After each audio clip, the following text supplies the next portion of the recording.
অনেকেই মনে করছেন যে কেয়ার ভিসা বন্ধ হয়ে যাচ্ছে। এই ২২ তারিখ থেকে যদি এই হোয়াইট পেপার বিলটি পাস হয়, আমরা সাধারণত দেখি এ ধরনের আ যখনই হোয়াইট পেপার উত্থাপিত হয়, এটা সাধারণত এমপিরা পাস করে ফেলেন। এর আগের ক্ষেত্রেও আমরা তাই দেখেছি। আনটিল আনলেস যদি এটা পার্লামেন্টে মামলা না হয়, মানে আদালতে মামলা না হলে এটা পাস হয়ে যাবে। এটা অনেকটা নিশ্চিত। তো তাহলে কেয়ার ভিসা বন্ধ হয়ে যাচ্ছে? নাকি এটার আসলে এক্সাক্টলি কি পরিবর্তন হবে? কেয়ার ওয়ার্কার ভিসা এবং সিনিয়র কেয়ার ওয়ার্কার পজিশন, এই দুইটা পজিশনে তারা মূলত আপনার প্রচুর পরিমাণে যেহেতু লোকজন এসেছে এবং আসার পরে দেখা গিয়েছে যে তারা কিন্তু ম্যাকের রিপোর্ট অনুযায়ী, মাইগ্রেশন অ্যাডভাইজারি কমিটির রিপোর্ট অনুযায়ী দেখেছে যে পরিমাণ লোকজন এক একটা কেয়ার হোমের বা ডোমিসিলারি কেয়ারের দরকার ছিল তার চেয়ে অত্যন্ত বেশি পরিমাণ আপনার স্টাফদেরকে তারা নিয়োগ করেছে, কিন্তু পরবর্তীতে দেখা গেছে যে তাদেরকে ঠিকমতো কাজ দিতে পারে নাই এবং এটা গভর্নমেন্ট কিন্তু completely aware about this situation এবং তারা কিন্তু যার কারণে এই 9th of এপ্রিলে যারা জব হারিয়েছে, যাদের চাকরি চলে গেছে, যারা আপনার কোনো প্রকার জবে ছিল না, তাদেরকে রিলোকেট করার জন্য কিন্তু একটা প্রায়োরিটি বেসিসে একটা রিক্রুটমেন্ট পুলের ব্যবস্থা করেছে। লিগ্যাল মাইগ্রেন্টদের উপর এত বেশি প্রেশার দিচ্ছে, আপনি চিন্তা করে দেখেন। অন দ্য আদার হ্যান্ড তারা কিন্তু এই স্মল বোটকে ঠেকাতে পারছে না, তারা ইলিগ্যাল এন্ট্রেন্টদেরকে ঠেকাতে পারছে না, তারা এসে সরাসরি পাবলিক ফান্ডের উপর কিন্তু একটা বোঝা হয়ে যাচ্ছে। Stonebridge Legal Solutions Limited, your trusted immigration partner. অনেকেই মনে করছেন যে কেয়ার ভিসা বন্ধ হয়ে যাচ্ছে। এই ২২ তারিখ থেকে যদি এই হোয়াইট পেপার বিলটি পাস হয়, আমরা সাধারণত দেখি এ ধরনের যখনই হোয়াইট পেপার উত্থাপিত হয়, এটা সাধারণত এমপিরা পাস করে ফেলেন। এর আগের ক্ষেত্রেও আমরা তাই দেখেছি। আনটিল আনলেস যদি এটা পার্লামেন্টে মামলা না হয়, মানে আদালতে মামলা না হলে এটা পাস হয়ে যাবে। এটা অনেকটা নিশ্চিত। তো তাহলে কেয়ার ভিসা বন্ধ হয়ে যাচ্ছে? নাকি এটার আসলে এক্সাক্টলি কি পরিবর্তন হবে আপনি যদি একটু খুলে বলেন? কারণ একটা বড় সংখ্যক আ বাংলাদেশীরা কেয়ার ভিসায় আসতে চায়, এসেছে, আবার আসার পর তাদের কাজ চলে গেছে।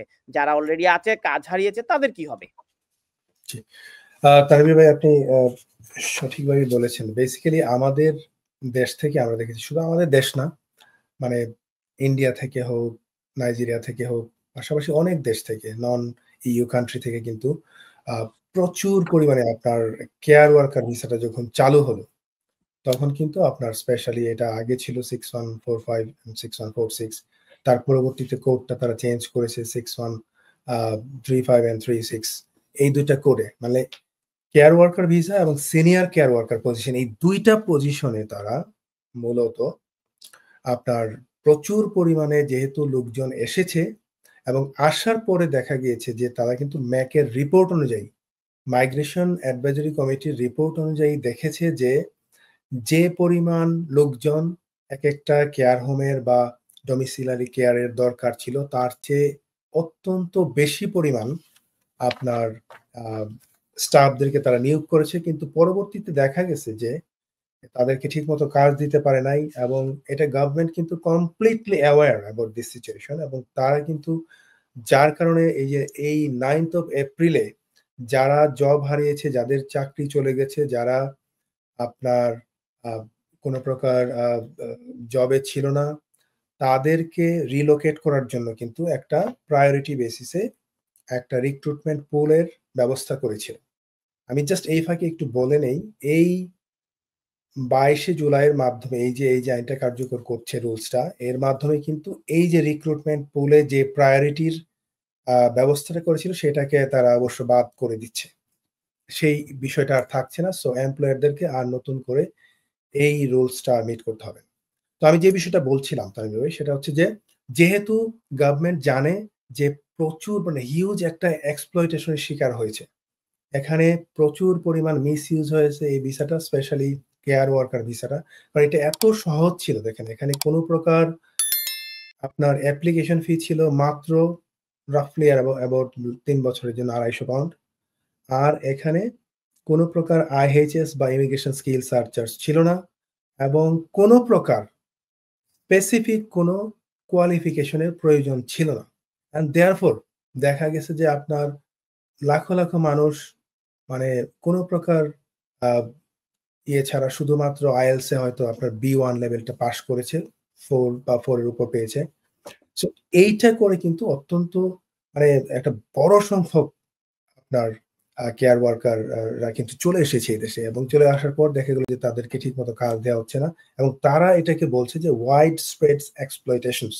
এই এক্সপ্লয়টেশনের কারণে তারা কিন্তু ওভারসিজ রিক্রুটমেন্ট এই 22শে জুলাই থেকে কমপ্লিটলি বন্ধ। আমরা কিন্তু এই কেয়ার ভিসাটা চালু হওয়ার পরে অনেকবার গুজব শুনেছি, এই বুঝি বন্ধ হয়ে যাবে, এই বুঝি বন্ধ হয়ে যাবে। কিন্তু এখন মানে মানুষ বলে না যে বাঘ আসে, এখন সত্যি, সত্যি বাঘ চলে এসেছে। বন্ধ হয়ে গেছে মানে কি? তাহলে যারা অলরেডি কস পেয়ে গেছে বা কস নিয়ে বসে আছে ওগুলো কি বাতিল? তার মানে সেটা বাতিল না, সেটা হচ্ছে যে যাদের কস রয়েছে বা যারা এখনো অফার পেয়েছেন তাদের অ্যাপ্লিকেশনটা করে ফেলতে হবে এই 22 তারিখের মধ্যে। 22শে জুলাইয়ের আগে। জি, তাদেরকে অ্যাপ্লিকেশনটা করে তাদেরকে তো আমি বারবার বলছি 2টা পজিশন কিন্তু এখানে। একটা হচ্ছে কেয়ার ওয়ার্কার, একটা সিনিয়র কেয়ার ওয়ার্কার। এখানে কেয়ার হোমের মধ্যে কিন্তু আরো অন্য অনেক প্রফেশন থাকতে পারে, অনেক পজিশন থাকতে পারে, আছে। সো এই 2টা পজিশনে ওভারসিজ রিক্রুটমেন্ট এই 22 তারিখ থেকে কমপ্লিটলি স্টপ, মানে একদম শাটডাউন করে দিচ্ছে এই সেক্টরটা। তার মানে কিন্তু এই না তানভীর ভাই যে তাদের আপনার কেয়ার ওয়ার্কার বা সিনিয়র কেয়ার ওয়ার্কারের দরকার নাই। আমরা কিন্তু এই ম্যাকের রিপোর্টে দেখেছি গত কয়েক মাস আগে যে এখনো আমাদের মোর দেন 150,000 মানুষ কেয়ারার এই দেশে দরকার। তো 1,50,000 কেয়ার ওয়ার্কারের ভ্যাকেন্সি আছে, তো এরা কারা? এদের কাজ কি? এখন কি এমপিরা কেয়ার ওয়ার্কার হিসেবে কাজ করবে নাকি তাহলে? ভ্যাকেন্সি আছে কিন্তু তারা বলছে যে কোথা থেকে আনবে এগুলা? তারা বলছে যে আমরা আমাদের এখানে যারা সেটেলড পারসন রয়েছে, ব্রিটিশ সিটিজেন রয়েছে বা যারা অলরেডি মাইগ্রেন্ট রয়েছে এই দেশে, ওরা কেয়ার ওয়ার্কার হিসেবে কাজ করতে চায় না। কাজ করতে চাইলে তো এখানে এই ভ্যাকেন্সি গুলি থাকতো না। এই 1,50,000 কেয়ার মানে যে ভ্যাকেন্ট, কারণ এখানকার ব্রিটিশ নাগরিকরা তো কাজ করতে চায় না। এই কারণেই তো এই প্রফেশন গুলোতে ওভারসিজ ওয়ার্কারদের আনার জন্য উদ্যোগ।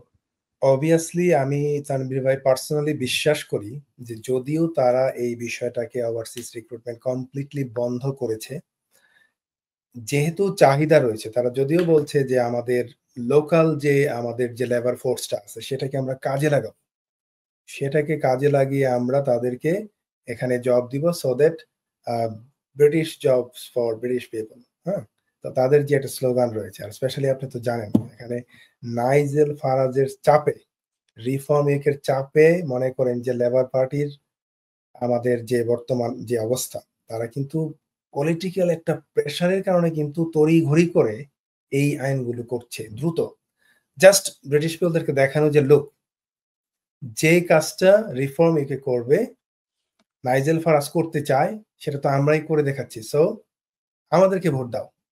So that is the plan. এখন লেবার পার্টির হিসাব অনুযায়ী আমরা কি জানি যে তারা ইমিগ্রেশনের দিক দিয়ে একটু ফ্লেক্সিবল কম্পারেটিভলি। আমরা যদি কম্পেয়ার করি আপনার কনজারভেটিভ গভর্নমেন্টের সাথে, অন্যান্য গভর্নমেন্টের সাথে, এই লেবার পার্টি কিন্তু মানে ইমিগ্রেন্ট বান্ধব সব সময়। কিন্তু এবার আমরা দেখছি যে ওনাদের চেয়ে বরং কনজারভেটিভ গভর্নমেন্ট অনেক ফ্লেক্সিবল ছিল, কিন্তু তারা এখন বলছে যে না, আমরা একটা ফেয়ার সিস্টেম চালু করব, আমরা ইমিগ্রেশনকে কন্ট্রোল করব, আমরা বর্ডারকে কন্ট্রোল করব। এই জন্য তারা লিগ্যাল মাইগ্রেন্টদের উপর এত বেশি প্রেসার দিচ্ছে, আপনি চিন্তা করে দেখেন। অন দ্য আদার হ্যান্ড তারা কিন্তু এই স্মল বোটকে ঠেকাতে পারছে না, তারা ইলিগ্যাল এন্ট্রেন্টদেরকে ঠেকাতে পারছে না, তারা এসে সরাসরি পাবলিক ফান্ডের উপর কিন্তু একটা বোঝা হয়ে যাচ্ছে, কিছুই করতে পারছে না। উত্তরটা পেলাম না। তো 1,50,000 এই কেয়ার ওয়ার্কার না হলে তো কেয়ার এজেন্সি গুলো চলবে না। তারপর এখানের বয়োজ্যেষ্ঠরা সেবা পাবে না। আমরা দেখেছি যে নার্সের অভাবে এনএইচএস এর কাজ অলমোস্ট অর্ধেক বন্ধ, নার্স নাই।